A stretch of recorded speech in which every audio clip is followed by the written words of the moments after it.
A very good morning to all of you. On behalf of ISID, I cordially welcome all distinguished guests, dignitaries, invited speakers, paper presenters, research scholars, and other members of audience to the third and final day of the ISID conference.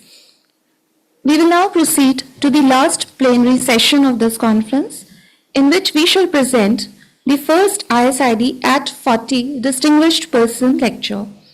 Before I proceed to invite our honorable speaker for today's special session, let me take this opportunity to invite our respected chairperson of this session, Professor Krishna, former director, Delhi School of Economics, on stage.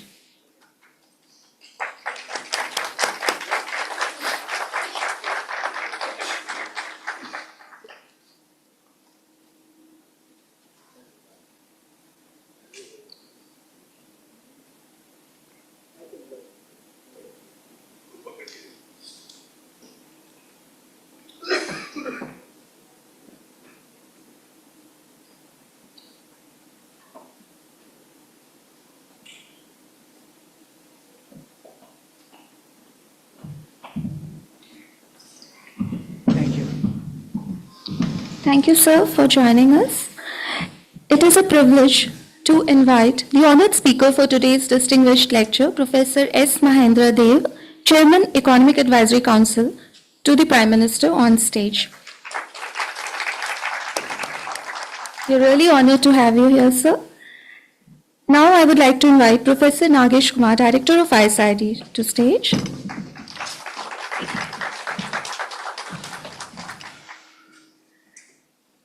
It is certainly a moment of honor for ISID, as we are very thankful to Professor Dev for joining us for the occasion, and to Professor Krishna also, and especially to Professor Dev for agreeing to deliver this special lecture. We all look forward to it. I now request Director of ISID, Professor Kumar, to felicitate our honored guests with flowers.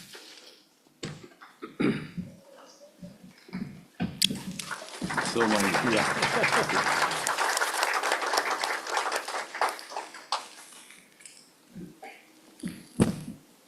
Sir. Thank you. With these words, I now hand over the session proceedings to Professor Nagesh Kumar.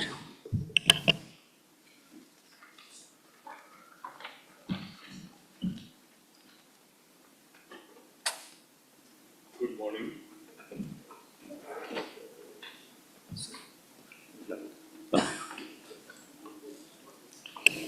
Good morning. The chief guest for today, Professor S. Mahendra Dev, my very old friend and colleague, and now occupying a very special position of Chairman of Economic Advisory Council to the Honorable Prime Minister of India.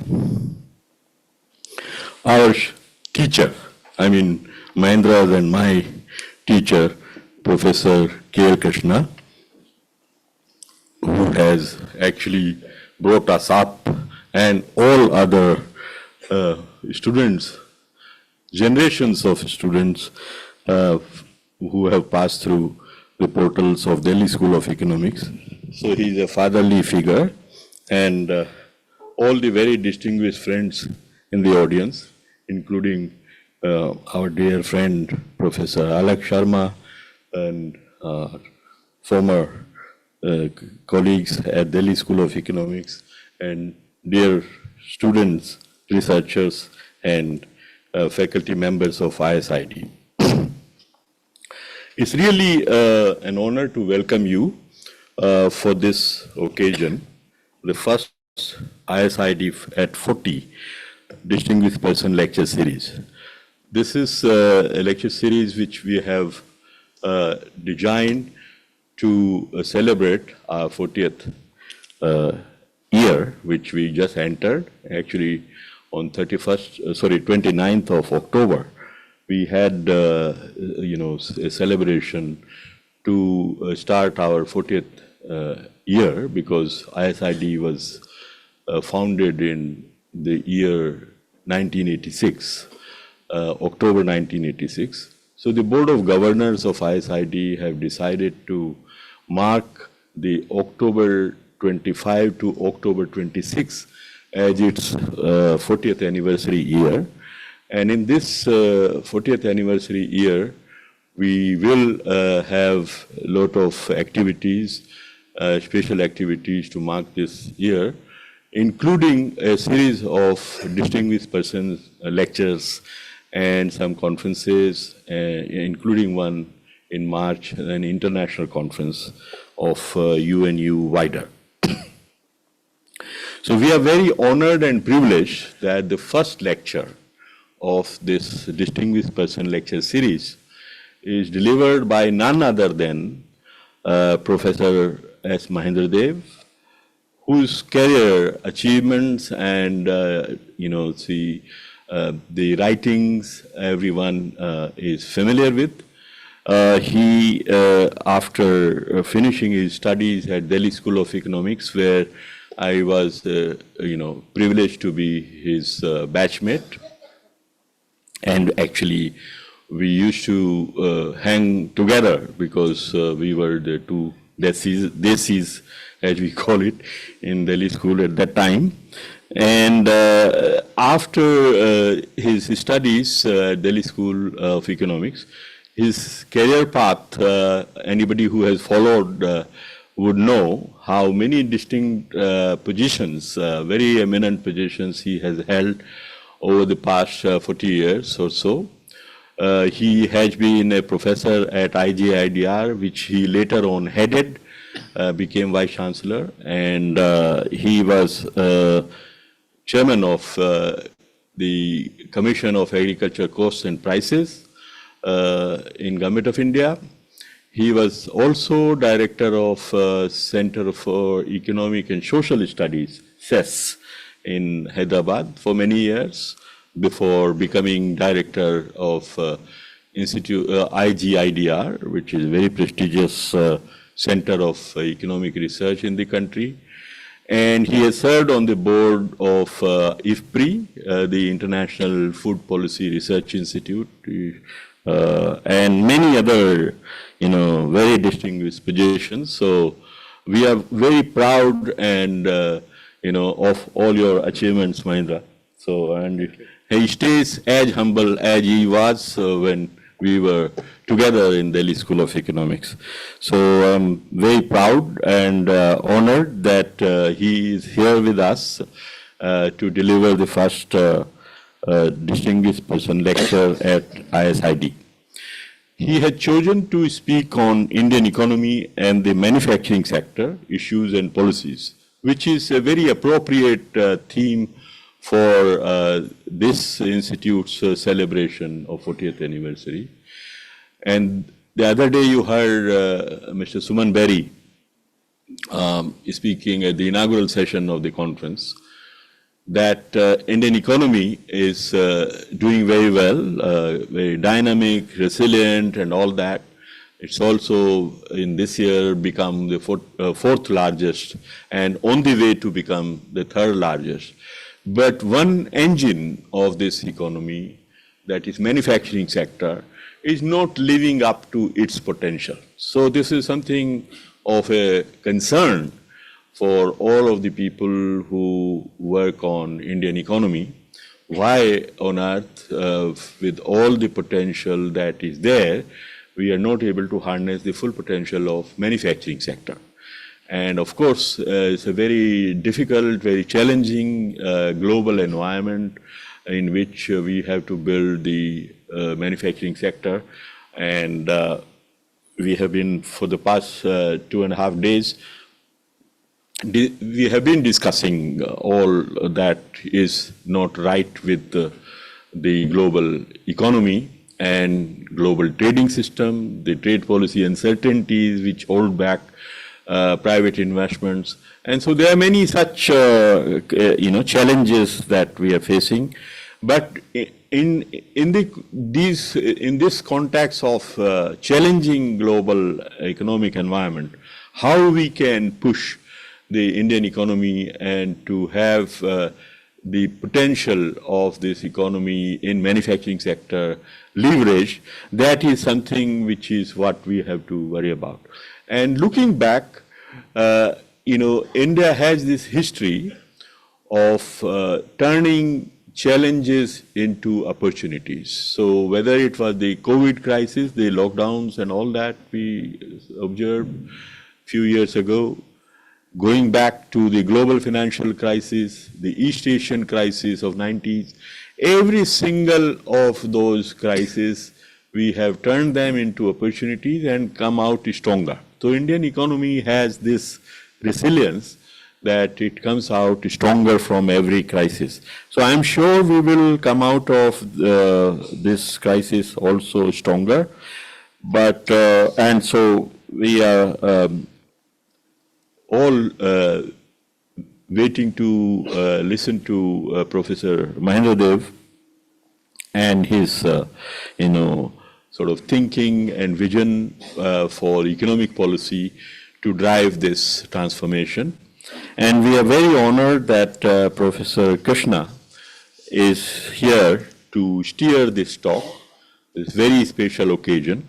So with these words, I welcome everyone once again and hand over to Professor Krishna to conduct the proceedings of this lecture. Thank you, sir. If you like, you can. No, I will. As I used to lecture from the. Yes. Therefore, I prefer that stance. Yeah. Okay.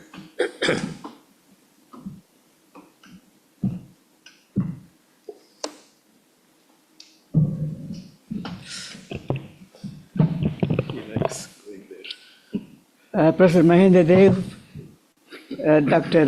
Nagesh Kumar, Professor Alex Sharma, of course, there are so many distinguished participants in this conference. I'm extremely happy, I'm delighted that Nagesh chose to invite me to be the chair of the session. Yeah. I think I will take a couple of minutes to introduce Mahendra Dev in addition to what Nagesh has already said. I think both of them came to Delhi School in 1978 for MPhil course. So I was in charge of the MPhil program in Delhi School at that time.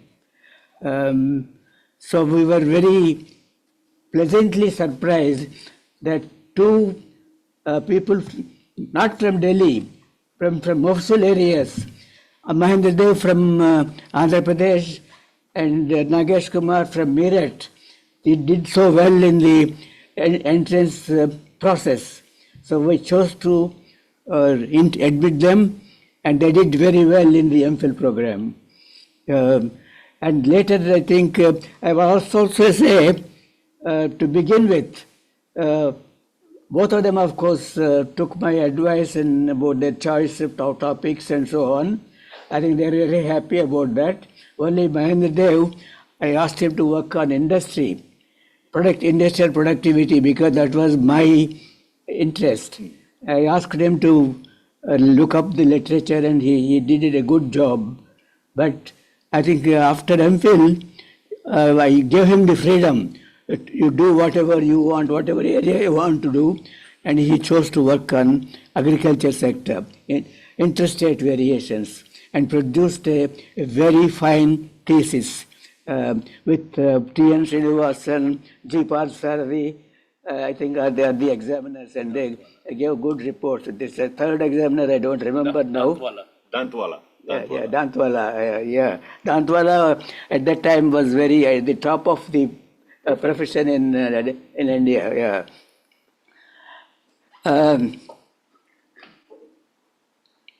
I think, as I mentioned, he has done extremely well academically, because my association with him is 50 years, 1970, mid-1970s, 78 till now, about covering 50 years, and it is he has really shown remarkable progress in the professional progress throughout his career. I think his first book, Inclusive Growth in India, published in 2008, I think very still very topical, very informative. I read it recently because there also he speaks about interstate variations, poverty, unemployment, and so on. Very topical themes.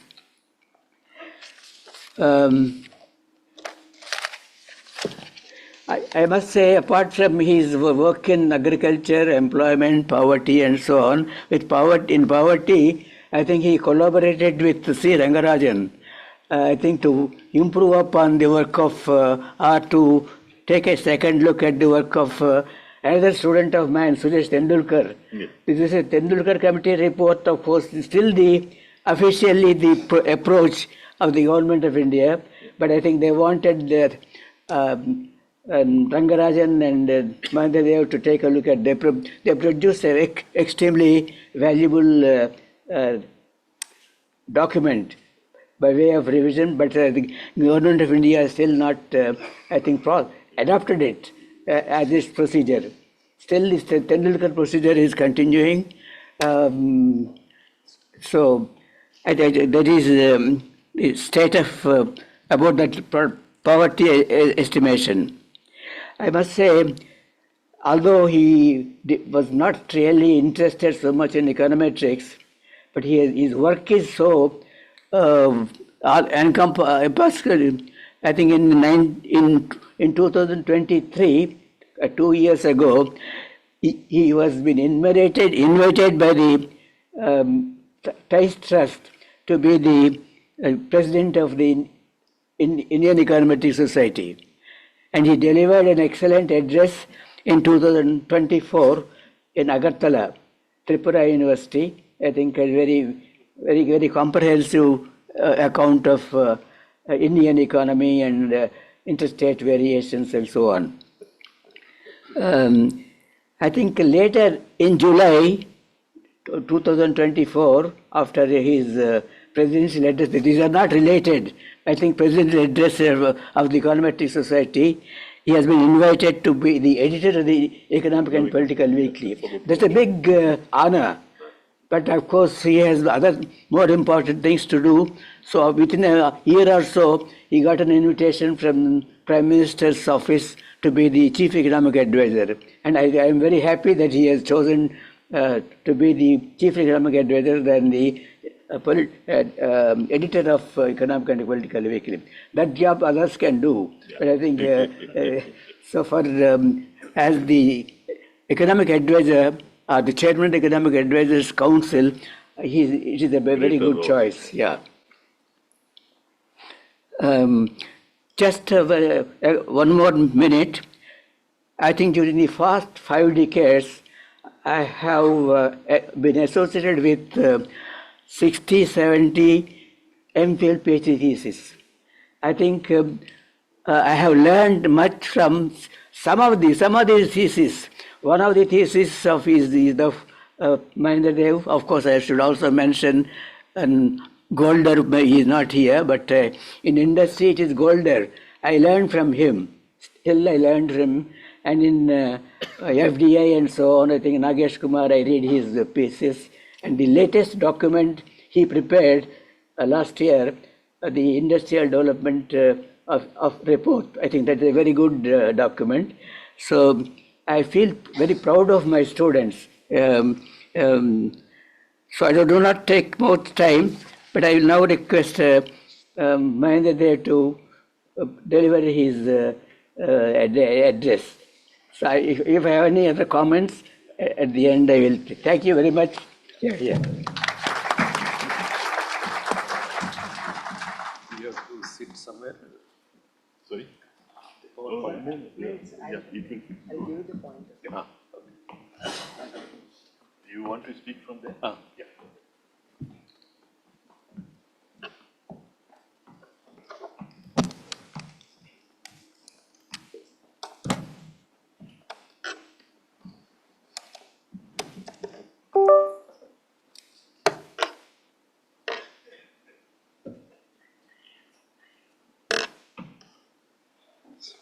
You have to do the slide mode. It comes.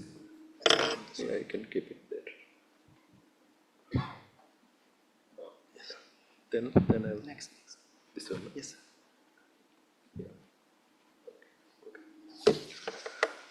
Sir. Professor K.L. Krishna, Dr. Nagesh Kumar, and all the distinguished participants. A very, good morning. Yeah, good morning to all of you. Yes, Nagesh and myself were very close friends at Delhi School of Economics. We joined MPhil together and did PhD at Delhi School of Economics. And thank you for all the kind words, Nagesh and Professor Krishna. So at the outset, let me thank Nagesh Kumar and ISID for inviting me to deliver this first ISID at 40 distinguished person lecture. And also good to have my mentor, Professor K.L. Krishna, to chair this session. I have learned economics and econometrics from him during the Delhi school days. In fact, as he mentioned, in the last 5 decades, he has guided me in my career also. I take advice professionally as well as personally from him since 1978. As he mentioned also, I did MPhil thesis with him on industrial productivity. So I compared Andhra Pradesh industries with all India, how they are doing textile, cotton textiles and other industries. Of course, I shifted for my PhD to more agriculture and poverty kind of issues, discussing more with Prof. Tendulkar, then S.K. Ray from Institute of Economic Growth, and Sundaram from Delhi School of Economics. So I also congratulate Nagesh Kumar for the 40th year of ISID, which under him is doing very well. The last 4 or 5 years. Another, of course, I also compliment him for this launching the Industrial Development Research Association, because which is timely, and Government of India also focusing more on the manufacturing. So that way, this research association, I think, will be very useful for doing research all over the country. So in this lecture, I'll be doing 2 things. First, I will discuss on Indian economy as a whole, including the 2047 goals. Second, I'll focus also on manufacturing sector, which you must have discussed last 2 days. So I've prepared a PowerPoint presentation because of time management. Most of the slides are self-explanatory. So I'll go a bit faster on each slide. So outline of the lecture in the next 40 minutes or so on the first, the past, present and future growth, 2047 goals. And briefly also inclusion and sustainability I'll discuss. And what are the global uncertainties as mentioned earlier, also domestic policies, and also come to the manufacturing sector. What are the global challenges and domestic opportunities and policies. So basically it's an overview of Indian economy and also the manufacturing sector. So if you see India's share in world GDP, you can see even year 1000 AD or 1700 AD, we are the top 24.5%. Even China is about 22% in 1700. Whereas US is about 0.1% that time, 1700. Then we had industrial revolution, 1700, 1800, and then it came down, whereas US and others are started increasing, Germany and all that time. And then of course during British time it reduced further. At the time of independence our share is 4%. And then US share was 27%. So by 2008 or so, our share about 7%, and whereas China's increased to 17%, and then US also. So these are from, recently D.K. Srivastava, his book has come out on India's growth. It's taken from Madison data. So it has drastically come down to almost 7%. Then I'll come to later part later. So decline in India's share in world GDP, industrial revolution, British rule, of course at the time of independence, socialistic ideas, Mahalanobis model. So as Nagesh was telling, we missed the labor-intensive manufacturing, and also quality of basic education, health. Also, we didn't have that time since independence, and so first 3 decades we had this 3.5% growth, which our professor at Delhi School of Economics called it Hindu rate of growth. Although D.K. Srivastava calls 7% as Hindu rate of growth. So by the end of 1970s, many countries in East and Southeast Asia they have introduced, but India, after some time only we introduced 91 reforms. So in fact, Manmohan Singh in 1991's budget, he said, he quoted Victor Hugo, said, "No power on earth can stop an idea whose time had come." So in the last 3 decades of post-reform, we had about 6 to 6.5% per annum. Of course, growth rate differs from one decade to another because we had several shocks: East Asian crisis, late 90s, financial crisis, 2008, taper tantrum, NBFC crisis, and of course COVID. So the growth rate fluctuates according to that. In fact, we all know that 2013 India was under fragile 5 countries along with South Africa, Indonesia, Brazil, and Turkey. But we have come out of all the shocks, and Indian economy is resilient and the fastest growing economy, as Nagesh mentioned. So India missed 2 chances since independence. One, in the first 3 decades, no focus on labor-intensive manufacturing, also less importance to human development. The second one we missed is that we are late by 15 years in liberalizing economy compared to other Asian countries. So sometimes somebody tells me, "Sir, you are saying fastest economy, but per capita income is still low." But I said 3-4 decades we didn't have enough growth. So you can't, go very fast, with the present one. We are growing a relatively faster thing. So turning to the future, India aspires, we all know this 2047 goal. So what are the global challenges? These are also well known, you must have discussed.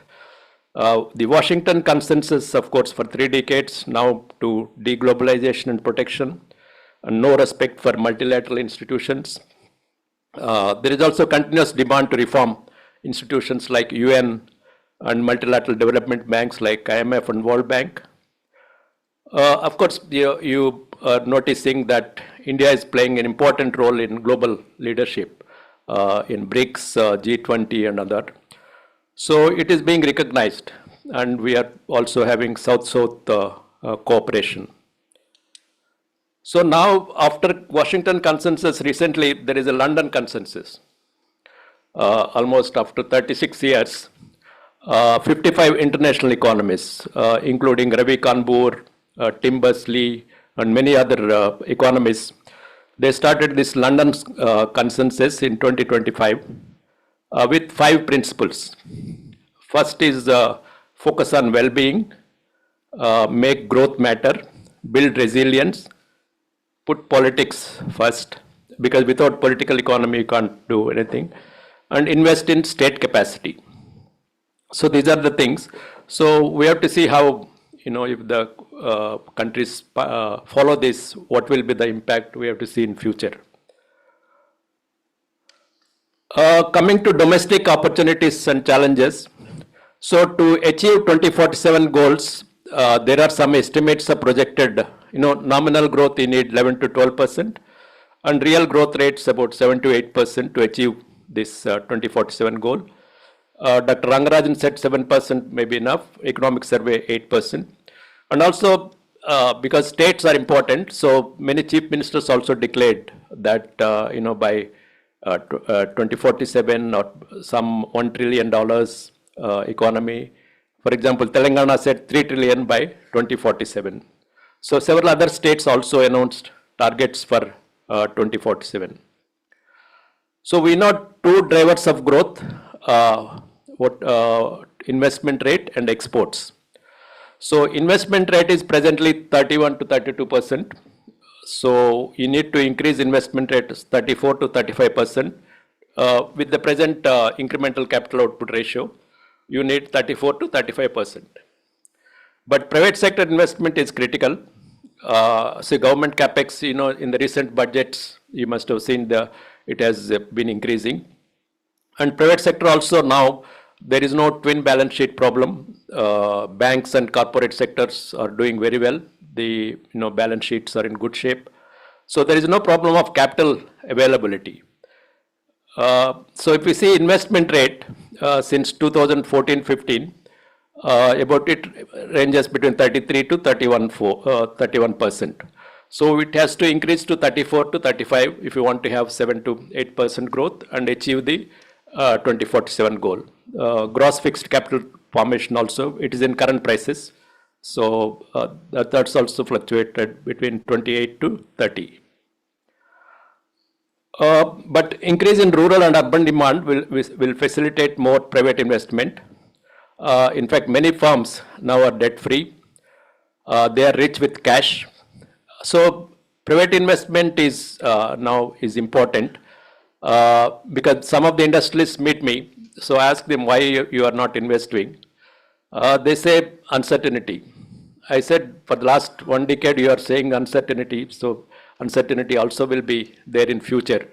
So they said, yeah, we started investing. In fact, finance minister also mentioned that it's not clear why private sector is not investing. But finance, investment in financing, there are two things, savings and foreign investment. But foreign investment now, some because of uncertainty, so savings have to be, domestic savings have to be further increased for this. Second growth driver is the exports. We all know some countries in East and Southeast Asia benefited from this globalization. Now we have, as Nagesh mentioned, protection policies. On the recent tariffs, 50%, India, of course, responds fourfold. One is helping the affected sectors, diversifying exports to other countries, speed up also FTAs, and continuing negotiations with the US. Because you can't, US is also an important partner. So, because without exports, no country has grown at 7 to 8% for a decade or more. So, we have to see how to continue the exports. Of course, on the other hand, exports constitute only around 20% of GDP. 80% of the Indian economy is domestic demand. But compared to global headwinds, there are many domestic tailwinds. Recently, low inflation, rate cuts, good monsoon, measures in the last budget, like capital expenditure. So all these measures will have stimulus, and these tailwinds may raise both rural and urban demand and push both consumption and investment. Apart from investment exports, what are the other sources which can achieve the 2047 goals? Of course, reforms like ease of doing business, deregulation, rise in human capital, technology and AI, and also our young population with the median age of around 20 years. Another is increasing urbanization, which is expected to be 45% in the next decade or so. And also rising women's labor force participation rates. And of course, important source of growth is the structural transformation. from agriculture to manufacturing and services. So the same table we updated to decades reverse wise done. So in PPP terms, their estimates show that if you follow 7 to 8%, India's share can be 25% by 2043-44. And China's 18% and US will come down to 11%. So we have to see whether it can be achieved or not, depending on how the policies and also global uncertainties and those things. Of course, this middle income trap, you must have heard, recent World Development Report mentioned that out of 101 countries, only 23 had attained high income status. So India has to be, be cautious about this middle income trap. Hopefully we can avoid that. Also, Viksit Bharat doesn't mean just achieving growth. It also includes inclusive growth and sustainability. What is inclusive growth? According to me, employment, quality employment is the most important component of inclusive growth. We have problems, 85-90% informal, employability is the problem, gig workers, women's participation rates, and impact of technology. Of course, improving health and education are also part of inclusive growth for reducing inequalities. On regional inequalities, as Professor Krishna mentioned, my paper, the presidential address to the econometric conference, it is on regional inequalities and all. So it showed that, across states, regional inequalities in per capita income increased, but regional inequalities in human development have declined because, the states catch up on life expectancy and other indicators, whereas per capita income, they are not catching up. And on sustainability, we all know the issues. Climate change you can't avoid. You must have discussed, green industrialization and those, etc. But you need to prepare states and districts to attain net zero emission targets. And the Prime Minister is also talking about lifestyle for environment, which is a powerful one. You can see the pollutions in Delhi and all, how do we do some of these things. In this 2047 goal, role of states is important because India is a federation. In order to have this inclusive, sustainable, states play an important role. In fact, Healthy Sign, they are also participating. But for states, decentralization stops with them. But they also have to decentralize to panchayats and municipal councils. Because where the action is there. The experience of GST Council showed that, cooperative federalism worked. So for other issues on finance or development issues, people are advocating we should have such councils so that cooperative federalism can increase further. Now I come to the manufacturing sector, because in order to achieve developed status by 2047 and for creating quality employment, manufacturing sector is very important. So what are the global development and challenges? Many other countries followed this manufacturing thing, US, Germany, and Japan. And East Asian economies like South Korea and China also have targeted industrial policy, coupled with performance monitoring, export orientation. So that led to industrial development and global competitiveness. But now it has changed, the external context. That kind of last three earlier decades we didn't have, where hyper-globalization was there. China grew significantly, but global trade and investments are now having nearly flat growth rates, if at all growing with rising protectionism. And also stalled multilateral trade negotiations, geopolitical conflicts, then carbon space is also getting squeezed with net zero targets. So these are the global challenges. Also industrial revolution, for including AI, is automating and disrupting industrial processes. Another thing is that manufacturing is becoming capital intensive and skill intensive. So global supply chains are being restructured with localized production and even advanced countries. So now globally, industrial policy has emerged as a central tool for economic strategy, unlike the free trade kind of thing earlier. In fact, Danny Roderick and others said that the number of industrial policy interventions globally have shot up from 56 in 2012 to almost nearly 1,600 by 2022. For example, the US launched large-scale initiatives such as CHIPS and Science Act and the Inflation Reduction Act, and European Union is advancing its Green Deal industrial plan, and even China is modifying some of the industrial strategies. So this resurgence of industrial policy at global level is an important policies now for developed nations as well as developing countries. So there's a shift in the economic strategy. Yeah, reshoring, national control over critical materials, and then also on semiconductors, etc.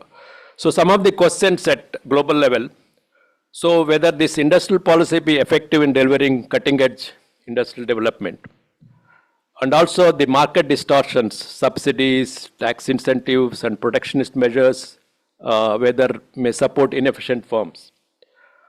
So, and also aggressive application of industrial policy can also lead to fragmentation and deglobalization. So some of the, for research questions for the students and others on this.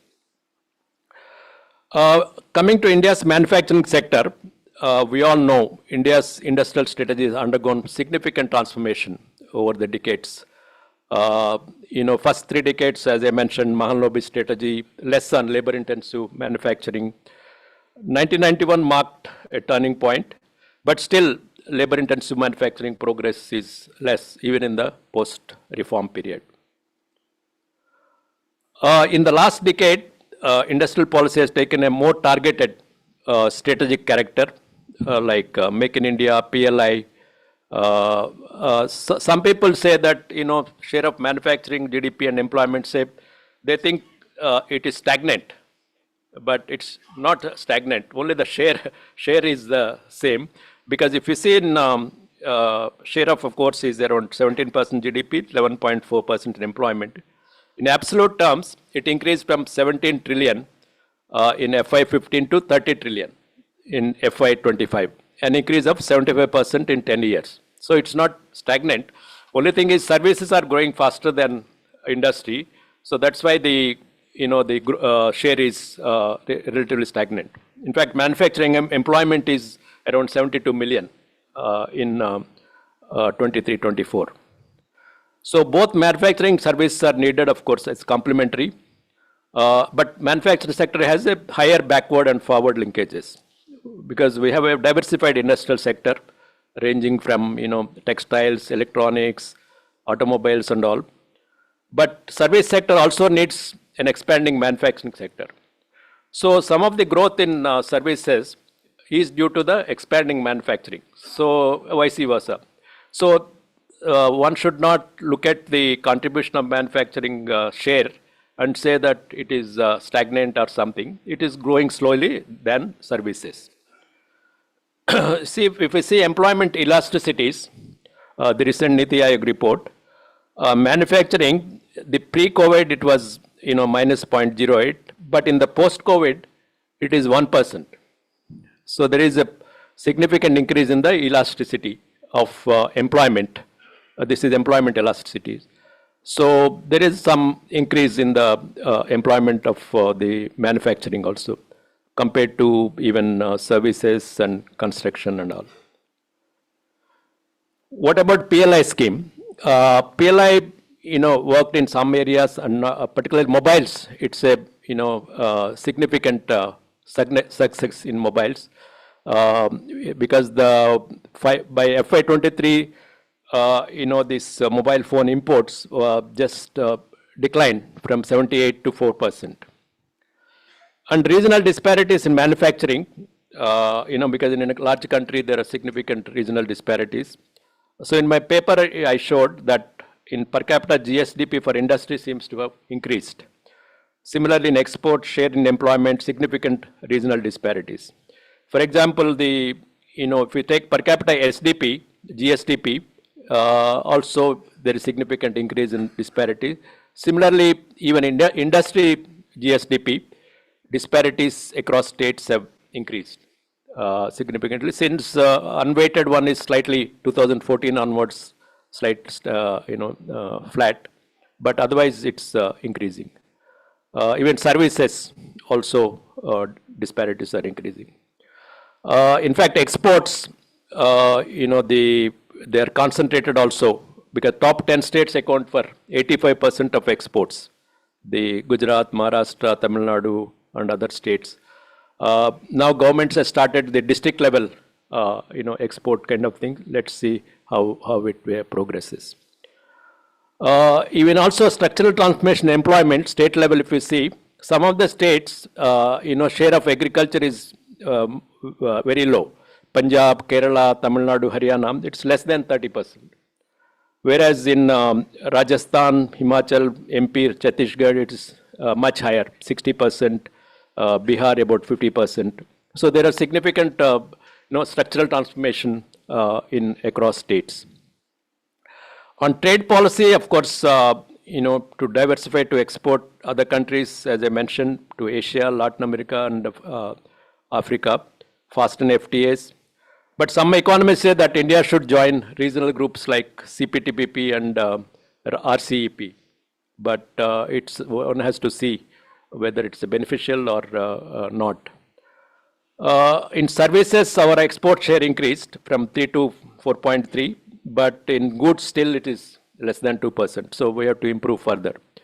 So despite protection policies and reduction in international trade, there are a lot of opportunities for India to increase its share in world mercantile trade. So due to global uncertainty, India is focusing on more on domestic growth and undertake reforms. As the Prime Minister mentioned at the Red Fort, we will fasten the domestic reforms on fast track. GST already announced, and government has undertaken several major reforms. But we are now concentrating, even EAC-PM is working on this deregulation and ease of doing business. It's a continuous process because government has so far abolished almost 40,000 unnecessary compliances and also scrapped over 1,500 obsolete laws.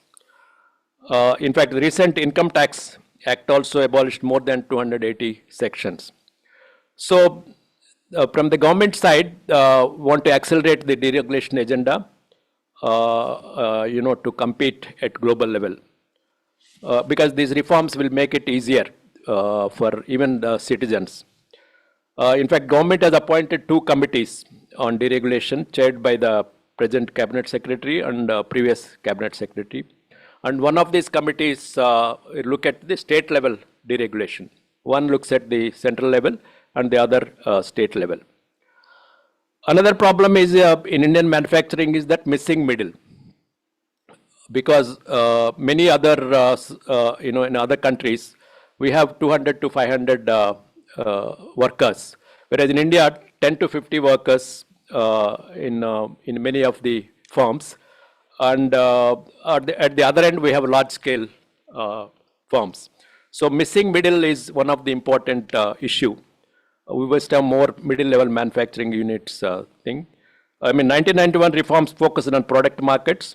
Some economists argue for land labor reforms to improve the missing middle. Indian government recognizes the critical role of MSMEs in raising economic growth. We must have discussed in this conference a lot on MSMEs. But government is also, giving a lot of incentives and other things to improve credit, technology, providing market linkages. In fact, the committees on deregulation I mentioned will also look at issues of MSMEs. But the recent data shows that some private capex, has increased in recent years. In fact, last H1 FY26, there is a significant increase in private capex, particularly in manufacturing and electricity projects. And strategies on manufacturing, we should have exports, but also Atmanirbharata in critical sectors like semiconductors, chips, critical minerals, because we are dependent on China and other countries for this. So when government says Swadeshi, it doesn't mean we are going back to previous import substitution. We are focusing on strategic important competitiveness. That is important. In fact, if we see rare earth production in 2024, China has 270,000 tons, whereas India 2,900 tons, almost 100 times or so China. So we have to have some at least Atmanirbharata in some of the critical things. Last 5 minutes or so, there are opportunities for traditional manufacturing, modern industries, and global value chains, and revival of private investment, particularly in tech sectors, their data centers and all. For example, Andhra Pradesh now, Google has come $15 billion, and also electronics, renewables, and other things. So multiple stimulus measures by the government, coupled with reduction in interest rates, will lead to further private investment. Of course, in a general equilibrium sense, agriculture and services also have linkages in a manufacturing growth, because we can't have, one has to look at not only industrial sector policies, but also macro policies and the sectoral policies, agriculture services, if you take into account the impact of general equilibrium in industrial, growth and employment. For example, agro and food processing has high growth and employment potential. So coming to the concluding observations, there are global and domestic challenges and opportunities for raising growth, improvement, and achieve sustainability. So I am optimistic about, not because I'm in the government, but India achieving the 2047 goals with proper, growth and other factors. New generation reforms and the new sources of growth. I think sometimes, spurt comes, suddenly it increases the growth. So investment rate and higher savings are important. In 1700 AD, as I mentioned, India's GDP was 25%.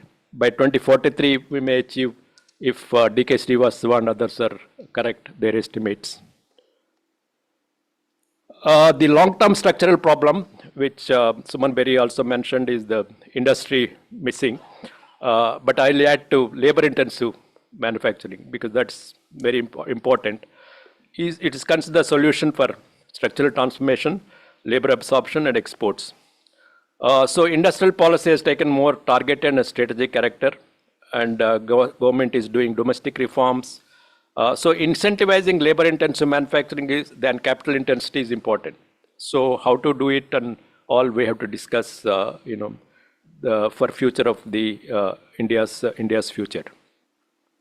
Similarly, people don't recognize these education skills. This is also another long-term structural problem. The issue on quality and dichotomy, because this will also help manufacturing, because skills and education. And similarly, climate change. You must have discussed the green technologies and all. This is also a serious challenge, because reducing carbon emissions is important. And also GDP is inclusive and sustainable. So employment creation with quality should be at the heart of the strategy for reducing inequalities. In this journey, role of states is important, because India is a large country. I always quote this British economist, Joan Robinson. So whatever you can rightly say about India in Kerala, and opposite is also true in another part of India, like Punjab or some other place.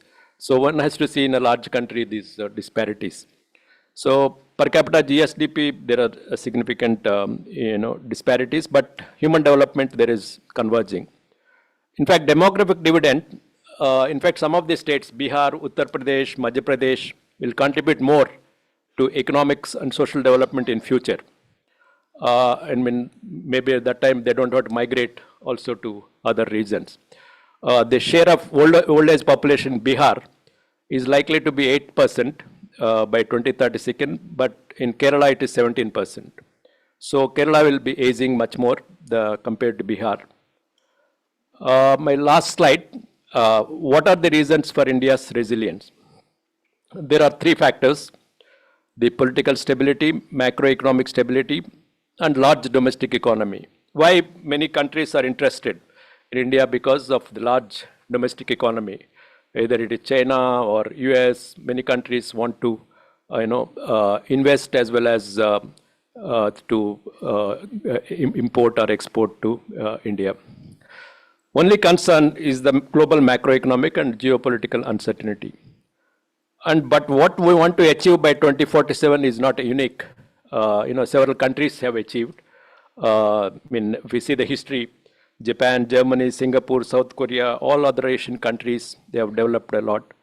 So to conclude, India has progressed on many factors, but to build on the achievements so far and move towards a labor-intensive, high-growth manufacturing, and also a society that not only prosperous, but inclusive and pro-nature. Thank you very much.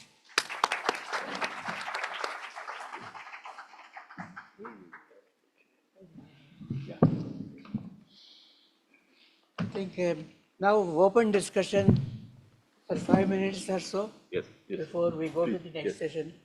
Any questions, any comments on Professor Dev's lecture? Several hands. So, Yeah. Please. We'll connect. Yes. yeah, he's got. Yes. And Yes, next. my basic question is that we are finding that a lot of, countries basically are partnering with a lot of, for example, as far as for large language models with industries, for climate risk, for smart factories, for healthcare solutions, soil, etc.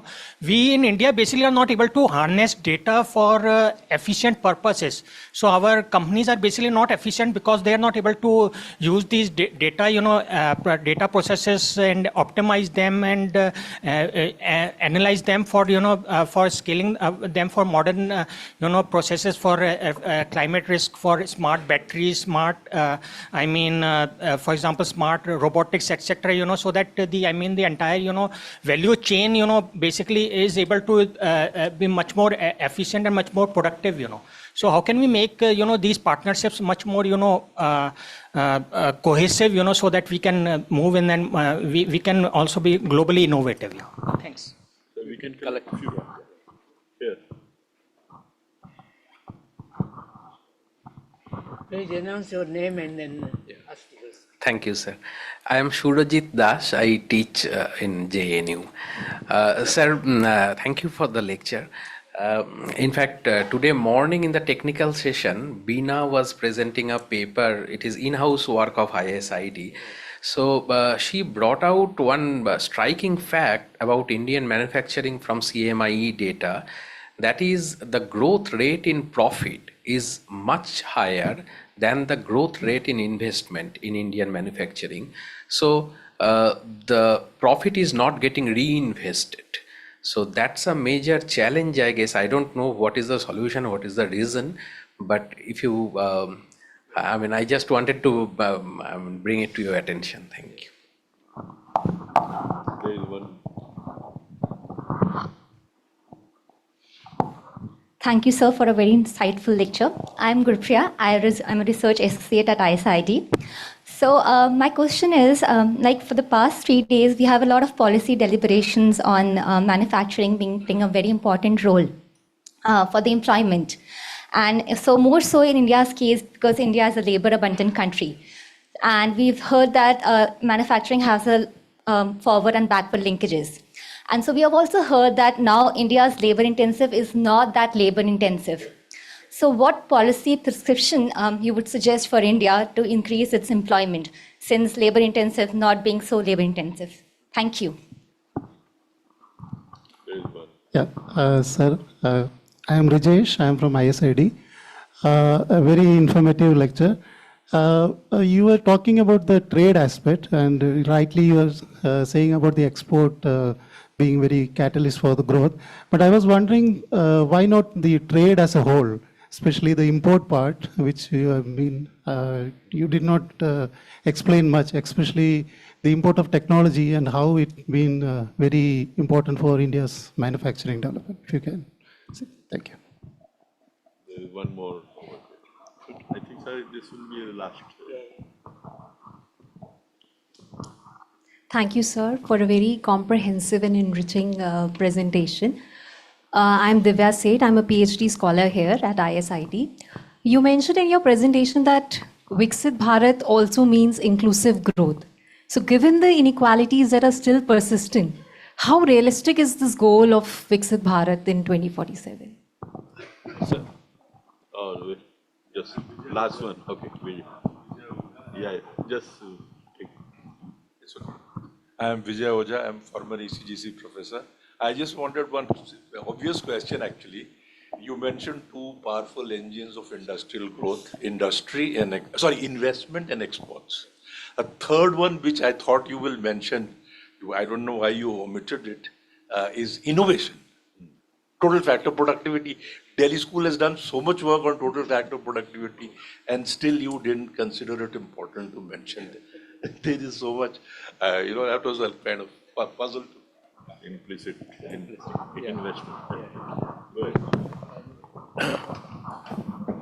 Yeah.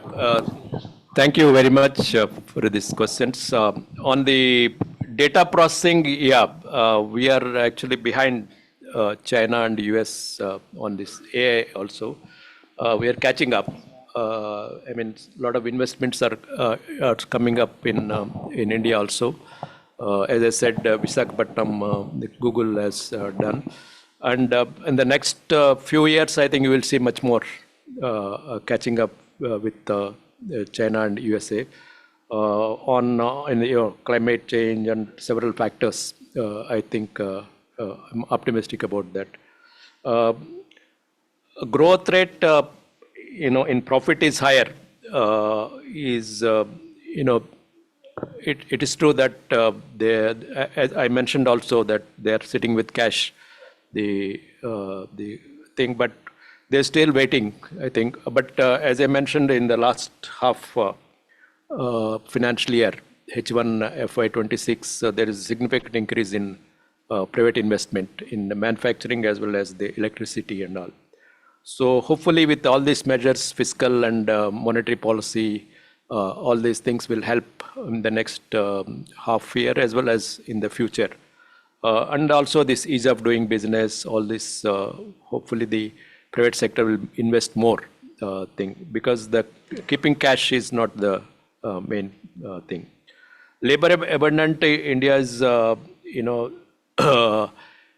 there is one paper by, I think, Farzana Afridi, she presented NCAR, how you can increase labor intensive using, I think, both in industry as well as manufacturing as well as services.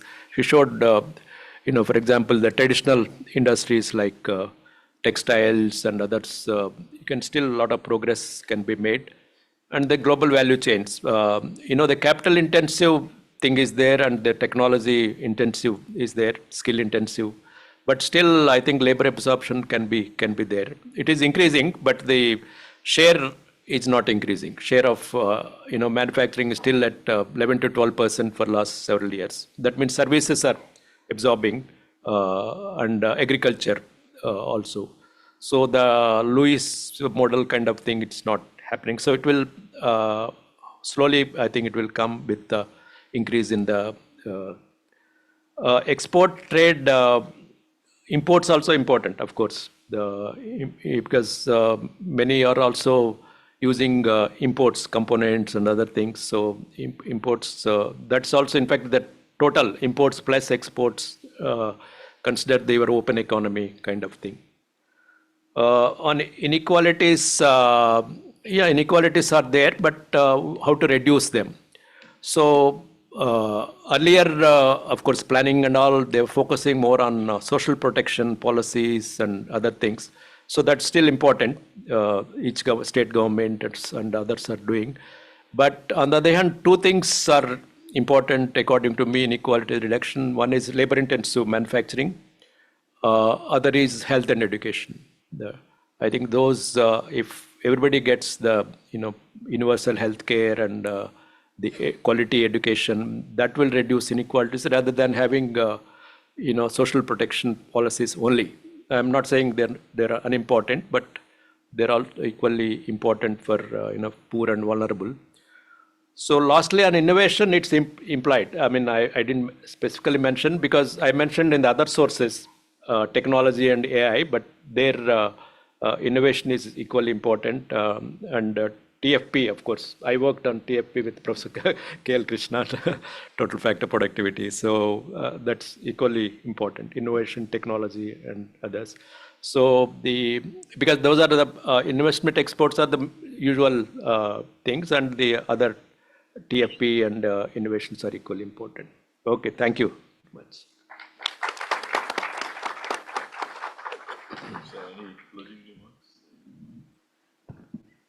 I think I would like to thank Mahendra for an excellent lecture. He has put in a lot of work, I think. That is his method, his style, I think. Whatever he does with great sincerity and thoroughness, I thank him for that. Now I think the session is closed. There is another valedictory session, so we'll... Sir, they will do something. Yeah.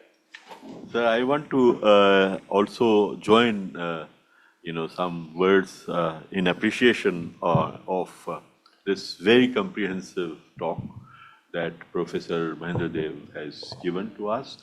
And I'm sure it will be guiding many of our studies in the future. And we will be in touch with you with the results of our studies, and hope you can kind of take them forward with the government. And that's the same request I made to Suman Berry the other day. So I think all of us are concerned that the manufacturing sector potential needs to be harnessed fully, and in particular, as you emphasized rightly, for an economy passing through a youth bulge in our demographic transition, labor-intensive industries need to be pushed further and faster. And for that, diversification of markets and also harnessing the full potential of our domestic market is very critical need of the hour. So some of us are working on that. In fact, there is a Niti Aayog project at ISID on rapid growth of labor-intensive industries. And we have put together a number of ideas and proposals for consideration of the government to support to accelerate the growth of labor-intensive industries in India and exploit their full potential. So I'm sure with the very distinguished economists such as yourself occupying the position of Chairman of Economic Advisory Council, the policy-oriented research that is done in different institutions, including ISID, will feed into the policy-making process. So, I mean, someone who understands the utility of research and evidence-based policy research, occupying that position is very helpful sign. And so we will be regularly feeding you with our work and our recommendations, and hopefully that sort of discussion in the Economic Advisory Council that you chair will refine them further and take them to implementation level. So that's how our country can reap the benefits of good research. So with that, we come to the close of this lecture, a special distinguished person lecture session. We have a brief closing ceremony for the conference. And so maybe we can bring a couple of, you have some announcements? Yeah. Go ahead. Thank you, sir. We are very grateful to Professor Dev for accepting our invitation and for sharing his valuable time to deliver this extremely insightful and engaging lecture. We are very thankful to Professor Krishna for chairing this session. As a token of thankfulness, ISID would like to present mementos to our guests of honor. I request my faculty colleague from ISID, Dr. Sanjay Malik, to kindly present the mementos to our esteemed guests on the dais.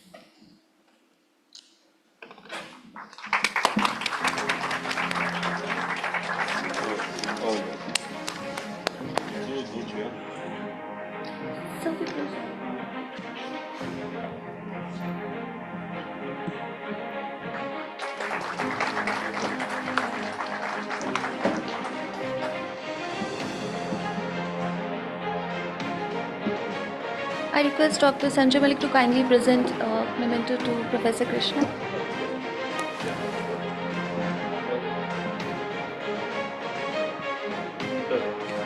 No, I have received already. Okay. So with his due thanks to all our guests on the dais and all members of the audience. Joined by two colleagues. Okay, so we shall now formally close this plenary session and now proceed directly to the valedictory session. I formally welcome all of you to this valedictory session, which shall mark the conclusion of the 3-day ISID conference. I welcome the chairperson of the valedictory session, Professor Nagesh Kumar, and I also welcome the conveners of the conference, Dr. Reggie Joseph, Associate Professor ISID, and the co-convener of conference, Dr. Akhilesh Sharma, Assistant Professor at ISID, on the dais. I now hand over the proceedings of this session to Professor Nagesh Kumar. Thank you, Swati. I think all of us would agree with me that we have had a very rich and very fruitful discussion over the past 3 days. A lot of very good research was presented by our young researchers coming from all over the country. And a lot of policymakers and senior experts debated about policy options that are needed to be debated at this juncture in the plenary sessions. So altogether, we had a very rich 3 days, very productive program. And so coming to the concluding session of this, I think one needs to take the stock taking of what are the key takeaways from that discussion, and then wrap it up with a vote of thanks. So for the stock taking, I want to invite my colleague, Dr. Reggie Joseph, who acted as the conference coordinator and convener and facilitated all of what happened along with the team of all our faculty members and staff. So over to you, Reggie. Thank you, Professor Nagesh. Good afternoon, everyone. I will very briefly present the key messages that came out during the last 2.5 days deliberations here. The preparations for this conference began in April this year with the call for papers announced in EPW and on the ISID website. We received 107 papers which underwent a rigorous peer review process and selected 49 papers for presentation. They were presented in 12 technical sessions, and each paper was discussed by a subject expert. This conference also featured 4 high-level policy roundtable sessions, panels of which consisted of senior policymakers, academicians, and industry officials. It also had a special session to mark the beginning of the 40th anniversary celebration of ISID. The common thread that was running through all the sessions during the conference was the question how industrial policy can be used for advancing the manufacturing sector of India, especially in the context of changing scenario of global economic relations. The chief guest of this conference, Mr. Suman Beri, who was there in the inaugural session, the Honorable Vice Chairman of Niti Aayog, while touching upon various aspects of Indian economy and India's industrialization drive, pointed out that India can learn a lot from China, but India's course will be different. Professor Deepak Nair, who went into the nuances of industrial policy during the special ISID IDRA, Industrial Development Research Association session, emphasized that the success of industrial policy depends on the nature of policies and its implementation. He also touched upon the key features of India's approach to industrial policy. He also touched upon what should be some of the key features of India's approach to industrial policy. He said that industrial policy of India needs to be creative, focused on labor-intensive manufacturing and able to tap on the interdependence between manufacturing and services. Then, what could be the industrial strategy of India? Deliberations on this aspect has brought out 6 key points. Focus should be on sectors, then on clusters. Clusters need not be confined within state territories. It could be crossing the boundaries of state. This calls for better coordination between states and between states and center. Better infrastructure needs to be created. It is important to set standards for infrastructure. Promoting domestic firms. Economic history has shown that those countries which have overcome the middle income trap have promoted domestic firms to turn into national champions. India should also strive to create national champions. Enhancing the industrial R&D spending.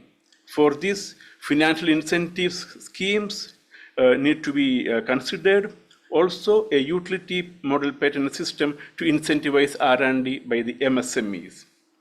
Importantly, the state needs to spend on frontier technologies and share it with the private sector. In India, the state is a major spender on R&D, but it is currently confined to the defense sector. Cost disadvantage is a major challenge faced by producers in India. There could be measures such as reforms in GST to address this challenge.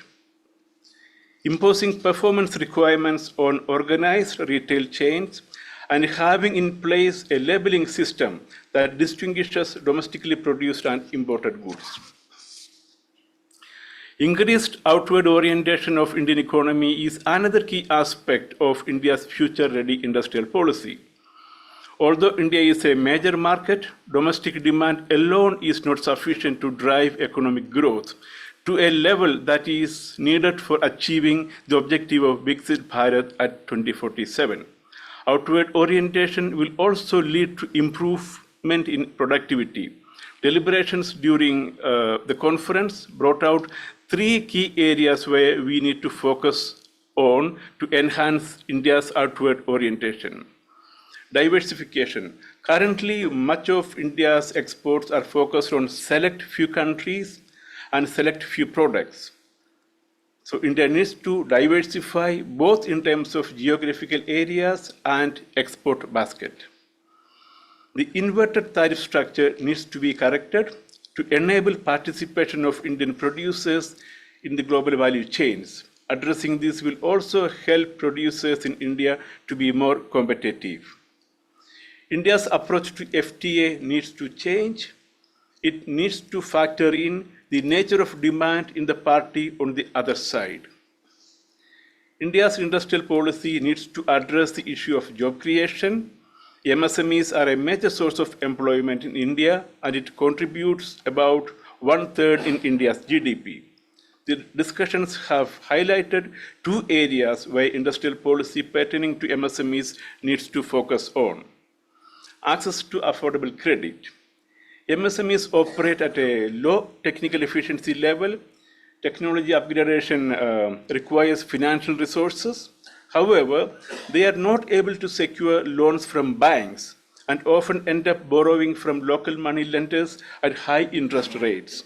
A national development bank for term lending for MSMEs is much needed. MSMEs need to be encouraged to grow in scale to become more efficient and competitive. As India is coming late into the industrialization process, it has the opportunity of beginning it in a green and sustainable manner. 3/4 of the energy used in the industrial sector of India is for high-intensity heating, and much of this energy is sourced from fossil fuel sources. Development of alternate energy sources is an imperative. India already has schemes for development of such energy sources, such as the Green Hydrogen Mission. But it will take time, and in the meantime, we have to rely on carbon management technologies for reducing the carbon emission. There are two areas where the industrial policy of India needs to pay attention here. One, carbon technologies are very capital intensive. It is not possible to raise investments, capital through equity investments. There needs to be instruments such as guarantee schemes to reduce the cost of capital. Similarly, reducing GST rates for components will also contribute in reducing the capital requirement. Second, testing infrastructure for carbon technologies. Such infrastructure needs to be created in India. Many of such technologies developed currently are cannot be tested here. This conference also marked the beginning of 40th anniversary celebration of the establishment of ISID. To mark the beginning of the celebration, three things were done during this conference. So, as it was pointed out in the last session, the Industrial Development Research Association was launched, its logo was unveiled, and office bearers were announced. The founder of the institute, late Professor S.K. Goyal, and patron of the institute, former Prime Minister of India, late Sri Chandrasekhar, were honored by naming two conference halls in Block A of the institute after their names, and kickstarted this series of distinguished person lecture at 40th year, with the first lecture being delivered by Professor Mahendra just now. I will end here. So this is a preliminary report. More detailed report will be prepared later. Thank you.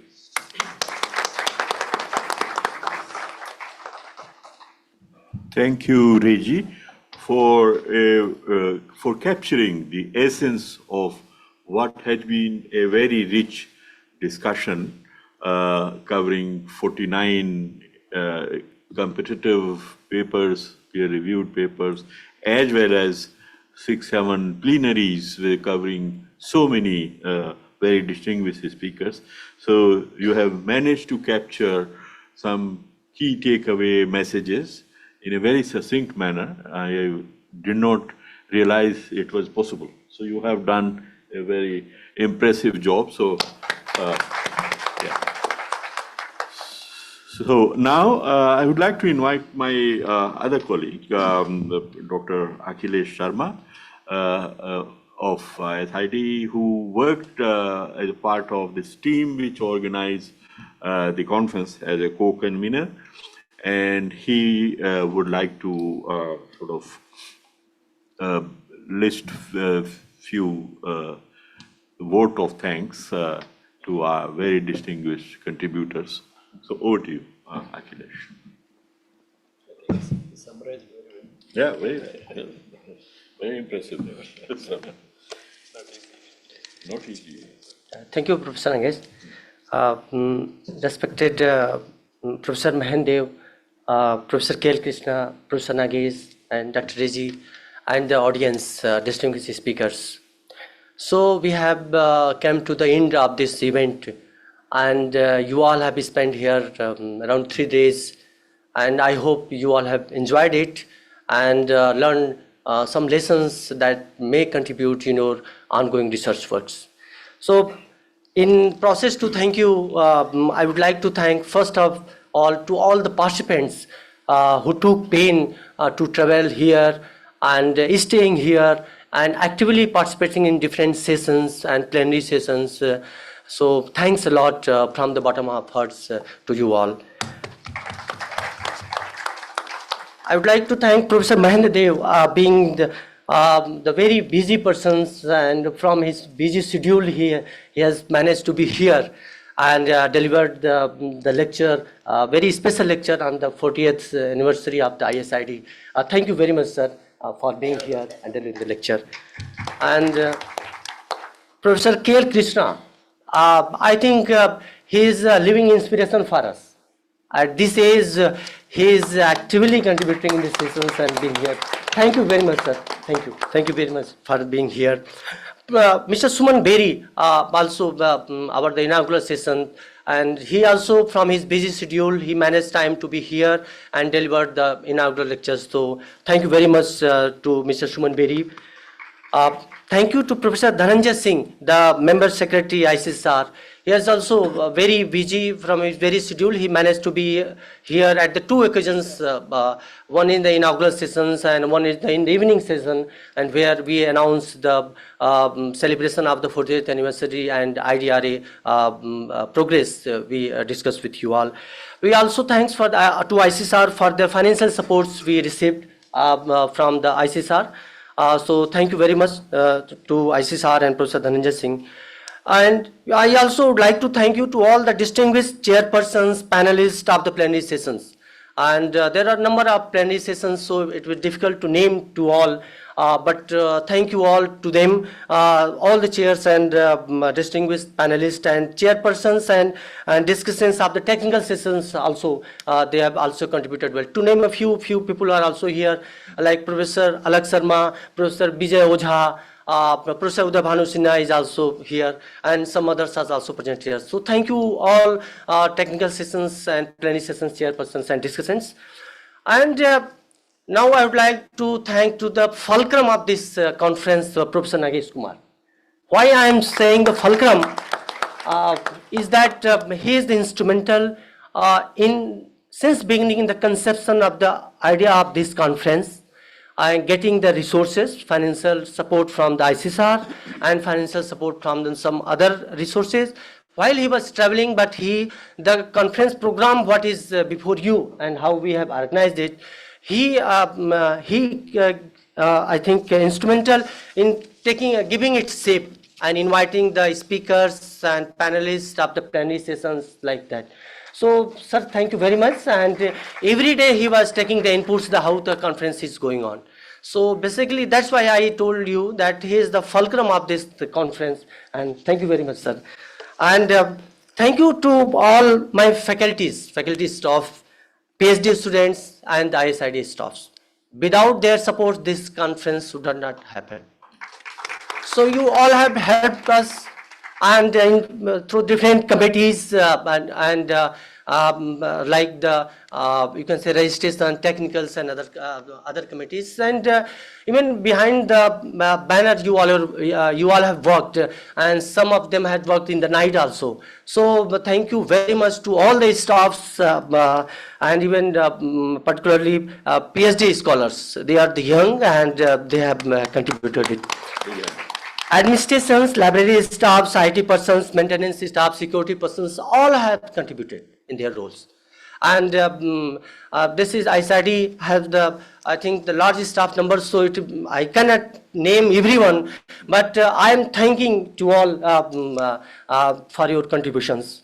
And audio visual supports and media persons, thank you all of them. And the caterer also, and the food services you all received, so thank you to the caterers also. And not but least Dr. Rezi.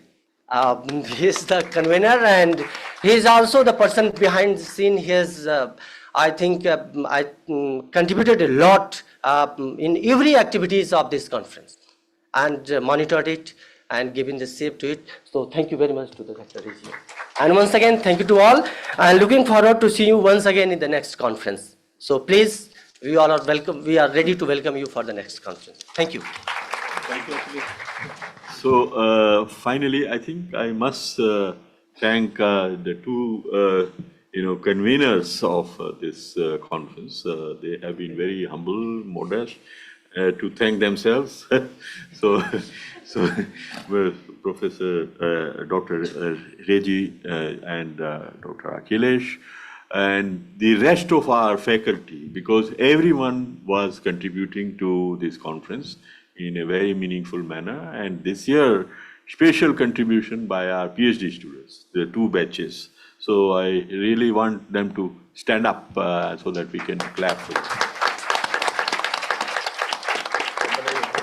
PhD students, 15. So 8 from the first batch, 7 from the second batch. They are our future. ISID's future. Yeah. So thank you very much, and and our admin staff, and I would request both the conveners, Dr. Rezi and Akhilesh, to greet them and convey our appreciation for great teamwork that was, done to have this conference, succeed in its objectives, give us, sort of this space to interact with all of the people who participated and contributed. So you, both of you, should carry our sincere gratitude to every one of them. And so thank you very much. I think now the lunch is there. So okay. So, all right, yeah. So you can guide us where to go for the group photo. Yes. Yeah. Outside? Yeah. Where is Dhananjay? I think he will be able to. Yeah. So they are deciding where to have the group photo. Also completing in time. Yes, absolutely. Yes. We will have just outside. Outside. Okay. So we go there. They're exactly one. Yeah.